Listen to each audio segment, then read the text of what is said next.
In the busy township of Gweru, Zimbabwe, a young girl named Mbali moved in with her cousin's family after her parents passed away. She was just 13.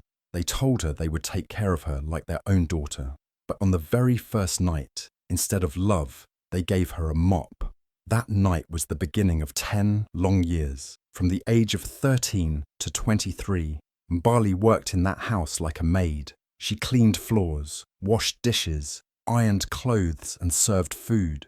But she was never allowed to eat with the family. She wasn't treated like a sister or even a guest, just the help. While the others laughed, dressed up, and lived their lives, Mbali stayed in the background, quiet and tired. No one thanked her. No one asked if she was okay.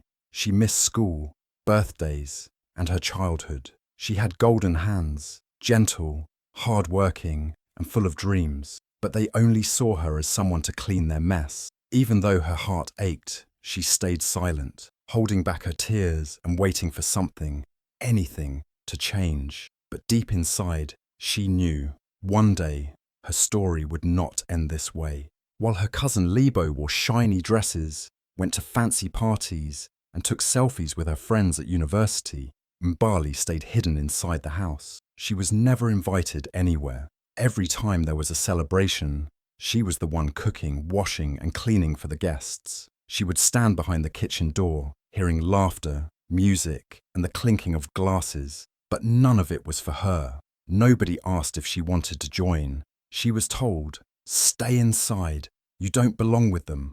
And so she stayed, not because she wanted to, but because she had no choice. Mbali would sometimes peek through the curtains and watch them dance. She didn't feel jealous. She felt invisible. She overheard people laughing and whispering things like, "She's lucky we even keep her. At least she has a roof over her head." It hurt, but she never said a word. She just cleaned up after them, like always. Even on her birthday, no one remembered, or maybe they did, and just didn't care. Instead of a cake, or even a simple happy birthday, she was asked to sweep the floor and pick up wrapping paper from someone else's party. The same hands that had cooked their food and folded their clothes were used to scrub the toilet on her special day.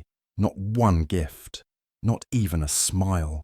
There were moments she wanted to scream, moments she looked in the mirror and wondered, why me? But every time those thoughts came, she reminded herself she had survived worse. She still had her dreams, even if they were buried deep inside, even if no one else could see them. She still had a small, quiet hope that maybe, just maybe, her life would one day be different. She wasn't treated like a sister, even though she called them family. She wasn't treated like a guest, even though she lived in the house. She was just there, like a shadow, someone to be used, someone who didn't matter, a ghost in her own story. And yet, Mbali kept going. She cooked with care. She cleaned with love, not because they deserved it, but because it was the only way she could hold on to her dignity. She told herself, "I may not have nice clothes, I may not go to school, but I still have golden hands, and one day the world will see them." Late at night, when everyone else was asleep, she would lie awake and dream. She dreamed of walking into a store and buying clothes of her own. She dreamed of going to school and sitting in a classroom. She dreamed of being seen, not as help, but as someone who mattered, someone with a name, a story, a future. But every morning, the dreams faded. The chores began again. The orders, the cold stares, the quiet tears she wiped away with the corner of her apron. She had no phone, no money, no way to ask for help. The only thing she had was her silence and her strength, a strength they never noticed, but one day they would. There were times she thought about running away, but where would she go? She had no one. Her parents were gone, and the people who promised to love her had turned her into a servant. So she stayed, day after day, year after year, waiting, hoping, surviving. What they didn't know was that Mbali was paying attention. She was learning, watching how they dressed, how they spoke, how they moved, not because she admired them, but because she was building a vision in her mind. She was designing a life for herself, piece by piece, inside her imagination. Every meal she cooked, every floor she mopped, every tear she swallowed was adding to that vision. She wasn't just help. She was a quiet fire, a storm waiting for the right moment to rise. And that moment was coming. They just didn't see it yet. One quiet morning, Mbali was sweeping the veranda like she always did. The air was cool, and the sun had just started rising. Her bare feet were cold on the tile floor, so she looked around and saw a pair of slippers by the door. They looked soft and warm. She didn't think twice. She slipped her feet into them and kept sweeping. She had no idea they were Lebo's expensive designer slippers. She just wanted something to cover her feet for a few minutes. As she worked, she didn't hear Lebo coming. Lebo had just woken up and was on her way outside when she saw Mbali wearing her slippers. Her face changed in seconds. Without asking anything, without even a word, she ran up to Mbali and slapped her hard across the face. The sound was loud. Even the birds flew away. Mbali stood frozen, holding the broom, eyes wide with shock. "You dare wear my slippers!" Lebo screamed so loud the neighbours looked out their windows. "You think you can be me? You'll always be the maid. You'll never wear what I wear. Never!" She shouted again, her face red with anger. Mbali didn't say anything. She didn't cry. She just stood there, quietly looking down at the slippers. She didn't even know what made Lebo so angry. They were just slippers. She had only worn them for a few minutes while cleaning. But in Lebo's eyes, it was more than that. It was about power. It was about control. Mbali had touched something that wasn't meant for people like her. And that was unforgivable. But something happened that no one expected. Across from the house, in the next building, a woman was sitting on her balcony. She had seen the whole thing. She had her phone in her hand, and she was already recording before the slap even landed. She had seen the way Mbali worked every day. She had watched her from afar, the quiet girl who cleaned and carried and never spoke back. And now she had caught it all on camera. The slap, the screaming, the broken slipper, and the broken silence. Later that day, the woman posted the video online. She added a short caption. "This is how some families treat orphans in Africa." She didn't expect much, just wanted people to see the truth. But within hours, the video started spreading like wildfire. People began sharing it, reposting it, commenting with words like heartbreaking, disgusting, and unbelievable. Mbali's face, still and quiet, standing there in that torn slipper, became a symbol of something bigger, the silent pain that so many girls like her went through every single day. For the first time in her life, Mbali was seen, not as a maid, not as someone to be ordered around, but as a human being who had been hurt and who didn't deserve it. Strangers from all over the country, and soon from other countries, were talking about her. They didn't even know her name yet, but they felt her pain. At first, Mbali didn't know about the video. She didn't have a phone, and no one told her. But soon, someone knocked on the gate. A local journalist had tracked her down. He said, "I want to tell your story." Mbali looked confused. "What story?" she asked. The journalist showed her the video on his phone. She watched herself standing there, holding the broom. She heard Lebo's voice shouting, and then she saw the comments. Hundreds of people saying she deserved better. For the first time, tears rolled down her cheeks, not from pain, but from a strange feeling she hadn't known in years. Hope. That one slipper, the thing that caused her so much shame and pain, had somehow opened a door. It had broken the silence she had lived in for so long. It showed the world her truth, and the world had finally listened. She didn't know what would happen next, but deep inside, she knew everything had changed. The girl who had once been slapped for wearing someone else's slipper was now being seen, heard, and remembered. And this was only the beginning. The video was just 47 seconds long, but it said more than 1,000 words ever could. It showed a young girl standing on a veranda, holding a broom, her face calm, but clearly hurt. Her cheek was red from the slap. One slipper on her foot was broken. In the background, you could hear shouting. You could hear Lebo screaming, "You'll always be the maid." And then, silence. That silence was louder than any words. The neighbour who filmed it sat quietly for a few moments before she posted it online. She didn't know Mbali's name, but she wrote one powerful sentence as a caption. This is how some families treat orphans in Africa. She hit post and walked away. But the internet did not. Within hours, the video was being shared everywhere, on Facebook, Instagram, Twitter, WhatsApp. People watched, people wept, and people got angry. By the next day, it had over 1 million views. Strangers commented things like, "She doesn't deserve this. My heart is broken." And, "Who is this girl? Someone help her."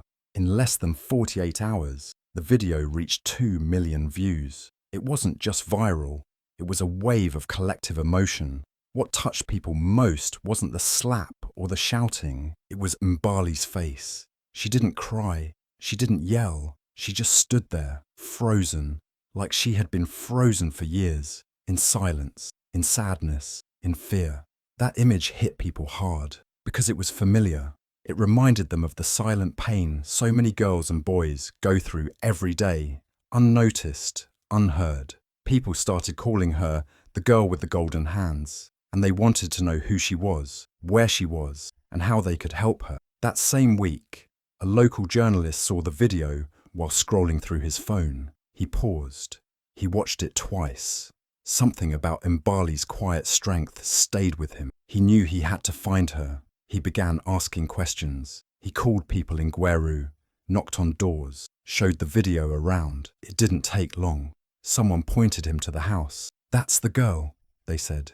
"She lives there." The journalist waited outside until Mbali came out to sweep the front step, just like she did every morning.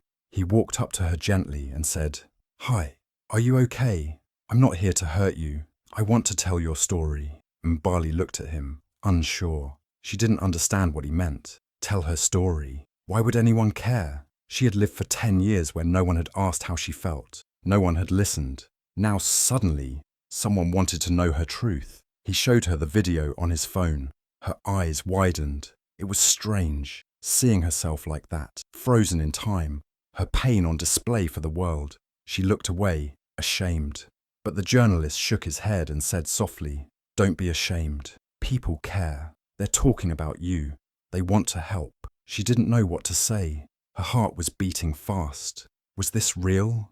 Could this be the moment her silence finally broke? They sat down. For the first time in her life, Mbali spoke about everything. From the day she arrived at that house to the years of chores, the birthdays forgotten, the parties she cooked for but never joined.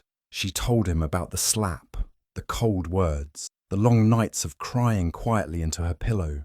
And as she spoke, the journalist wrote everything down. Not just the pain, but the strength it took to stay kind, to stay soft, to keep dreaming even when no one believed in her. When the article came out, it was everywhere. News websites published it with headlines like, "From housemaid to hero," and "Meet the girl who woke the nation." And Mbali's story was no longer just a video. It was a voice, her voice, and people listened. Donations started pouring in. People from all over the country, even from other parts of Africa, sent messages of love and support. Some offered money, others clothes, school scholarships, even places to stay. One woman wrote, "Mbali, I see my younger self in you. You are not alone anymore." A businessman offered to sponsor her education. A fashion designer wanted to meet her. A local church said they had a room for her if she ever wanted to leave that house. And finally, for the first time, Mbali saw what it meant to be seen, not as a maid, not as a servant, but as a human being with worth, with dreams, with a future. She was no longer the girl in the background. She was the story the world was talking about. And deep in her heart, she knew her life was just beginning. The silence was over. The world had finally heard her. Mbali left the house quietly one early morning. She had no bags, no suitcase, nothing to carry, only the clothes she was wearing and the dreams she had hidden in her heart for years. After the video went viral, people had reached out to help her. A kind woman offered her a safe place to stay. A group of strangers raised money for her, and a local organisation gave her something she had always wanted but never thought she would have: a scholarship to go back to school. At first, it was strange to sit in a classroom again. She was older than most of the students and she didn't have fancy clothes or a shiny phone like they did. But Mbali didn't care. She sat in the front row, listened to every word, and studied harder than anyone. Every book she read felt like a key unlocking a new world. For 10 years, she had been made to believe she was only good for cleaning, cooking, and staying silent. But now she was learning who she really was. While studying fashion and business, she started playing around with ideas. Her mind was full of colours, patterns, and memories, especially the memory of that one torn slipper, the slipper that changed everything. It gave her an idea. She thought, what if I design something that speaks to girls like me? Something that says, you are more than what people see. That's how her brand was born. She called it Slipper Soul. Her first design was simple, soft slippers with strong soles and powerful words stitched on the inside. Each pair carried a message, like walk with worth or strong feet, soft heart. She launched the brand online using the little money she had saved from donations. She took photos of her slippers using borrowed phones, posted them on Instagram, and shared her story. To her surprise, people didn't just notice, they loved it. The idea, the message, the story behind the brand, it all connected. Orders started coming in from her own town, then from other cities, and then from Ghana, Kenya, and South Africa. People weren't just buying slippers, they were buying hope. They were walking in her strength. Soon, bloggers started writing about Mbali. Fashion pages featured her slippers. A famous South African actress wore a pair on TV and said, "These aren't just slippers. These are a reminder of where we come from and how far we can go." The brand exploded. Within months, Slipper Soul became a name known across Africa. People followed her not just for her designs, but for her courage. She was no longer just the girl in the video. She was a businesswoman, a creator, a symbol of survival and success. Mbali used the money she earned to help other girls who had been through what she had. She started a small training program to teach sewing, design, and business skills. She told them, they may have taken your childhood, but they can't take your future. The girls came in shy and scared, just like she once was, but they left standing taller, knowing they had value too. Every pair of slippers Mbali sold carried a piece of her journey, and every customer who wore them walked with a bit more pride. On the back of every shoebox was her message, you are not what they make you wear, you are what you walk through. That message touched hearts across the world. People shared photos of themselves wearing her slippers with the hashtag #WalkLikeMbali.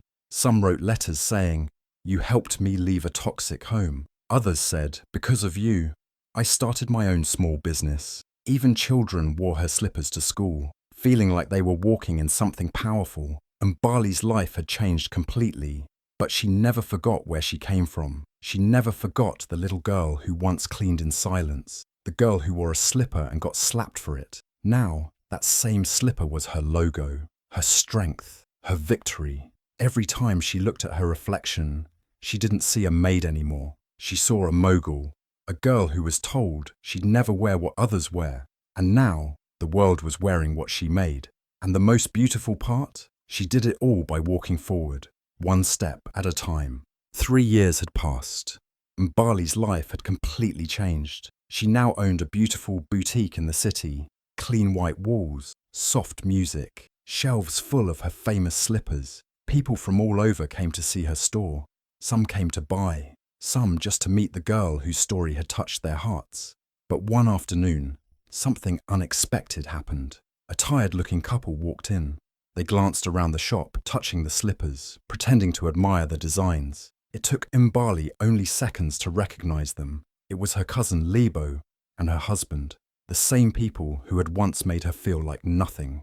Now they were standing in her shop, broke and pretending not to know her. Mbali didn't show any anger. She didn't ask, "Do you remember me?" She didn't need to. Instead, she smiled warmly and said, "Please, have some tea." She poured them a cup like a kind host. Then she carefully picked 3 boxes, each one holding a slipper from her very first design, the one that made her brand famous. She handed them over and whispered gently, "These are for you. After all, You gave me my start." Then she turned around and walked away, her heels clicking on the floor, tall and proud, wearing a piece they would never understand and shoes they could never afford.